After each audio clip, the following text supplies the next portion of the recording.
रुक जाना नहीं परीक्षा 2024 हाई स्कूल परीक्षा मई जून 2024 पेपर कोड 200 विषय विज्ञान सब्जेक्ट साइंस। आप लोगों का पेपर 24 तारीख को रहेगा। 75 नंबर का आपका पेपर रहेगा। समय आपको 3 घंटे मिलने वाले हैं। आप लोगों के पेपर कैसे जा रहा है कमेंट बॉक्स में ज़रूर बताइएगा। 24 तारीख को आप देने वाले हैं पेपर विज्ञान का। विज्ञान के पेपर में अच्छे अंक प्राप्त करना है तो वीडियो को लास्ट तक देखिएगा। वीडियो आप लोगों के लिए होने वाला है ज़बरदस्त, बहुत ही शानदार। जो दोस्त इस क्लास में जुड़ चुके हैं, आप इस क्लास को कहाँ से देख रहे हैं जल्दी से कमेंट बॉक्स में बताइए। क्लास 10th के रुक जाना नहीं साइंस का पेपर देने वाले बच्चे इस वीडियो को कहाँ से देख रहे हैं आप सभी कमेंट बॉक्स में बताएं। और आपके बाकी पेपर कैसे जा रहा है ये भी आपको कमेंट बॉक्स में लिखना है। साथ ही साथ आप जो दोस्त साइंस का पेपर दे रहे हैं एक बार आप अपने सभी दोस्तों को शेयर भी करेंगे। सभी स्टूडेंट्स शेयर कर दीजिए। और जिन बच्चों ने चैनल को सब्सक्राइब नहीं करा है, आपको अन्य किस विषय में रुक जाना नहीं का फॉर्म आपने भरा है विषय से उसका नाम बताइए ताकि उसके ऊपर भी वीडियो बनाया जा सके। जल्दी से स्टूडेंट्स सभी कमेंट करके बताएं। चलिए स्टार्ट करते हैं हम पहले प्रश्न से। पहला प्रश्न आप स्क्रीन पर देखेंगे। सही विकल्प का चयन करके लिखिए। पहला क्वेश्चन है निम्न में कौन भौतिक परिवर्तन नहीं है। स्टूडेंट्स निम्न में कौन भौतिक परिवर्तन नहीं है तो यहाँ पर आपका आंसर हो जाएगा एलपीजी का दहन। पहला आंसर आपका हो जाएगा। क्षारीय घोल का पीएच मान क्या होगा तो क्षारीय घोल का पीएच मान क्या होगा तो यहाँ पर आपका जो आंसर होगा वो हो जाएगा pH 7। अगला क्वेश्चन नींबू के रस की प्रकृति क्या है तो नींबू के रस की जो प्रकृति है वो कैसी है, अम्लीय है। अम्लीय आपका आंसर हो जाएगा। और द्रव अवस्था में पाई जाने वाली धातु IMP करके लगा लो 3 स्टार। कई बार पूछा गया क्वेश्चन है, आपकी परीक्षा की दृष्टि से महत्वपूर्ण क्वेश्चन। द्रव अवस्था में पाई जाने वाली धातु मरकरी या पारा भी से हम कहते हैं। मरकरी को क्या कहते हैं, पारा भी कहते हैं। अगले प्रश्न की ओर बढ़ जाइए। अगला प्रश्न आपका रहेगा फ्रेंड्स, ऊष्मा की सबसे अच्छी चालक धातु कौन सी है तो यहाँ पर आपका आंसर हो जाएगा ऊष्मा की सबसे अच्छी चालक धातु कौन सी है तो इसका आंसर आपका हो जाएगा कॉपर आपका राइट आंसर रहेगा। अभी तक लगभग कितने तत्व खोजे जा चुके हैं तो यहाँ पर आपका आंसर होगा 118 तत्व खोजे जा चुके हैं। याद रखिएगा। पौधों में वर्दी प्रजनन की विधि नहीं है तो यहाँ पर आपका आंसर हो जाएगा विखंडन आपका राइट आंसर रहेगा। और अंडप का शीर्ष भाग कहलाता है तो ये क्या कहलाता है, वर्तिकाग्र कहलाता है। ध्यान रखिएगा वर्तिकाग्र। जोड़ी मिलाएंगे, सभी स्टूडेंट्स जोड़ी देखेंगे। जोड़ी आपको गलत नहीं करना है। यहाँ से आप जोड़ी देख लीजिए। चुंबकीय फ्लक्स तो इसको आप किससे मिलाएंगे, वेबर से मिलाएंगे। और प्रेरित धारा को किससे मिलाएंगे, आप इसको एम्पियर से मिलाएंगे। और घरेलू विद्युत परिपथ को किससे मिलाएंगे, केंचुआ। और मादा को किससे मिलाएंगे, एस्ट्रोजन। द्रव अधातु को किससे मिलाएंगे, Br मतलब ब्रोमीन। और द्विलिंगी को किससे मिलाएंगे तो इसको आप मिलाएंगे द्विलिंगी। देखिए माफ़ कीजिएगा, यहाँ पर एक क्वेश्चन जो अपना है तीसरा वाला घरेलू विद्युत परिपथ, इसको बेक करते हैं थोड़ा सा। हाँ, प्रेरित धारा इसको आप मिलाएंगे एम्पियर से। और घरेलू विद्युत परिपथ तीसरे वाले को आप मिलाएंगे समांतर क्रम से। और मादा को आप मिलाएंगे एस्ट्रोजन से। और द्रव अधातु को आप मिलाएंगे ब्रोमीन से। याद रखिएगा, दोनों लाइन हटाता हूँ।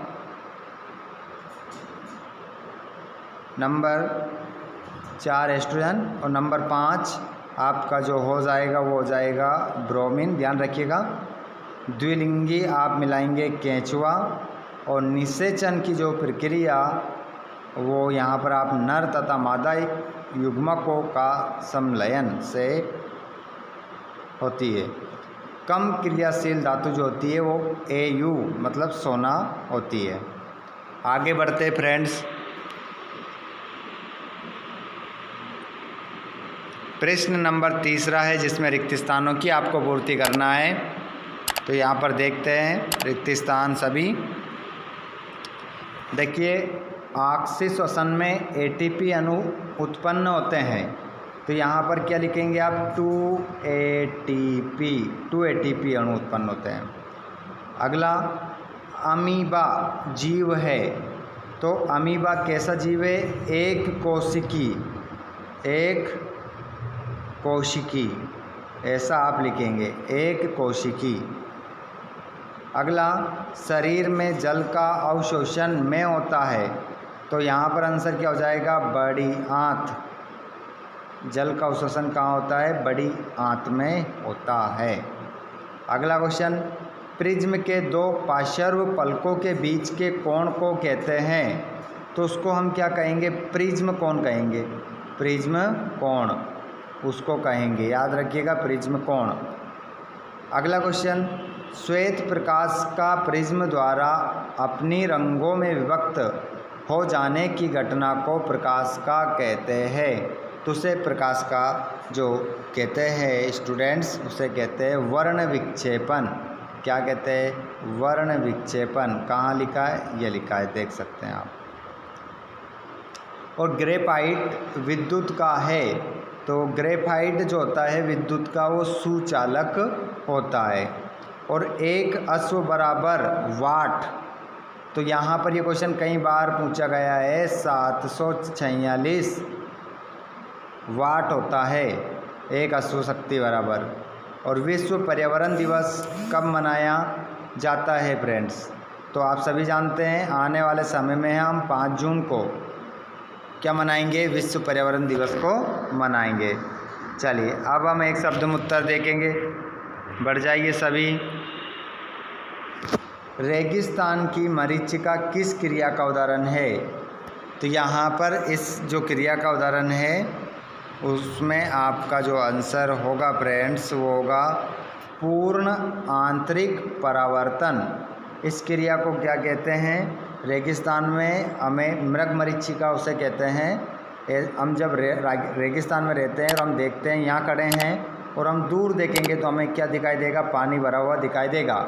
और हम जब उसके पास जाएंगे तो पानी हमें दूसरी जगह दिखाई देगा, उसे ही मरीचिका कहते हैं। तो ये जो क्रिया होती है किस कारण से होती है? पूर्ण आंतरिक परावर्तन के कारण दिखाई देती है। और लेंस के लिए UVF में संबंध लिखिए। तो देखिए 1/F बराबर 1/V माइनस 1/U, ये आपका संबंध हो जाएगा। और सरीसृप एवं पक्षी वर्ग की संयोजी कड़ी का नाम लिखिए। तो इस कड़ी का जो होता है नाम वो होता है आर्कियोप्टेरिक्स। आर्कियोप्टेरिक्स का नाम होता है। अगला क्वेश्चन, एलील किसे कहते हैं? एलील किसे कहते हैं? तो एक ही लक्षण के विरोधी रूपों को प्रकट करने वाले कारकों को एक दूसरे का एलील कहते हैं। तो ये इसका आंसर हो जाएगा। उसके बाद में मधुमेह रोग किस हार्मोन की कमी से होता है? मधुमेह रोग किस हार्मोन्स की कमी के कारण होता है? तो इसका जो नाम है इंसुलिन की कमी से होता है बच्चों। याद रख कर जाइएगा और लिख कर आना वहाँ पर कि मधुमेह रोग किस हार्मोन्स की कमी से होता है। तो इसका आंसर क्या हो जाएगा? इंसुलिन। आगे बढ़ते हैं हम। फेरोमोन का क्या कार्य है? तो इस क्वेश्चन को हम देखेंगे तो फेरोमोन का जो कार्य है वो होता है कीटों को आकर्षित करना। कीटों को आकर्षित करना। और पुरुष में मस्तिष्क का भार कितना होता है? 1400 ग्राम होता है और जल संरक्षण का तरीका कुल्हा किस राज्य में प्रचलित है? तो ये हिमाचल प्रदेश में प्रचलित है। आगे बढ़िए फ्रेंड्स, आगे हम आप लोगों को जल्दी एक और वीडियो में आपको करवाने वाले हैं। हम चाहते हैं कि ये कोशिश है अपनी कि ऑब्जेक्टिव टाइप क्वेश्चन में ही आपको पास करवा दिया जाए। ये कोशिश रहती है और प्रत्येक बच्चे को ज़्यादा कुछ पढ़ना नहीं रहता है, ऑब्जेक्टिव आसानी से याद हो जाते हैं। तो अपनी कोशिश यही है कि आप सभी अच्छे से लिख कर आना, क्वेश्चन एक भी छोड़कर नहीं आना है, तो निश्चित रूप से आप पास हो जाओगे।